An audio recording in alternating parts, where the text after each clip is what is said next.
Je m'appelle Jérôme Nourry, je suis le directeur élu d'Eurostéo, qui est un établissement de formation à l'ostéopathie réservé aux professionnels de santé, créé en 1990. Ce qui le rend singulier, c'est très probablement notre pédagogie et l'émotion qu'on y porte. Cette émotion, elle est liée à différents facteurs. Elle est liée d'abord à la richesse de l'équipe. Nous sommes 130 intervenants. 130 intervenants formés à l'accompagnement d'adultes. Elle est aussi liée aux liens puissants qu'on a avec nos étudiants. On pratique une pédagogie différenciée. Ce qu'on aime par-dessus tout, c'est un public qui sont des adultes intelligents, réflexifs, issus de formations différentes. Pour nous, l'ostéopathie, ce sont des techniques. À Eurostéo, on voit toute la palette des techniques. Ces techniques, elles sont au service d'un concept, qui est le concept de globalité, et qui est porté par des valeurs humaines qui sont fondamentales pour nous. Ces valeurs humaines sont celles qu'on véhicule avec un patient, mais celles qu'on véhicule aussi dans notre pédagogie. C'est le respect de l'autre, c'est le droit à l'erreur, c'est la tolérance, c'est le respect des différences.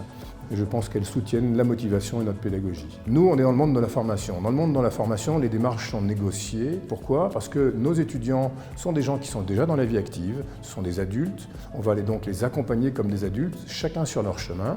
Et donc, il faut négocier ces démarches parce que ce qu'on leur propose, c'est un changement de paradigme. Et donc, il faut que ça soit qui comprennent que tout ce qu'on fait, c'est dans leur future vie professionnelle. Et donc, le formateur n'est pas un enseignant, c'est un accompagnant. Ce n'est pas lui qui est au centre du système, c'est l'étudiant qui est au centre du système. Et donc, on a par exemple réfléchi sur les évaluations. Ces évaluations, elles sont plutôt vécues comme des évaluations formatives, c'est-à-dire indicatives. Il n'y a pas de jugement. L'idée, c'est de savoir où chacun se situe sur son parcours pour pouvoir accompagner et proposer un accompagnement personnalisé aux étudiants qui sont en difficulté. Nous avons des formateurs référents qui sont des passionnés, un référent par matière. Le référent, il s'occupe de la verticalité de sa matière. Ensuite, il y a un coordinateur pédagogique, un par année. Il chapeaute sa promotion, il bichonne sa promotion. On a aussi une culture de la transversalité, c'est-à-dire que sur un thème central qui est rendu cohérent pédagogiquement, on fait venir différents intervenants qui vont permettre de donner chacun un point de vue, ce qui va rendre nos étudiants réflexifs pour que justement ils deviennent leur propre ostéopathe. Alors une promotion, c'est entre 30 et 40 élèves à Aix et entre 15 et 20 à Bordeaux.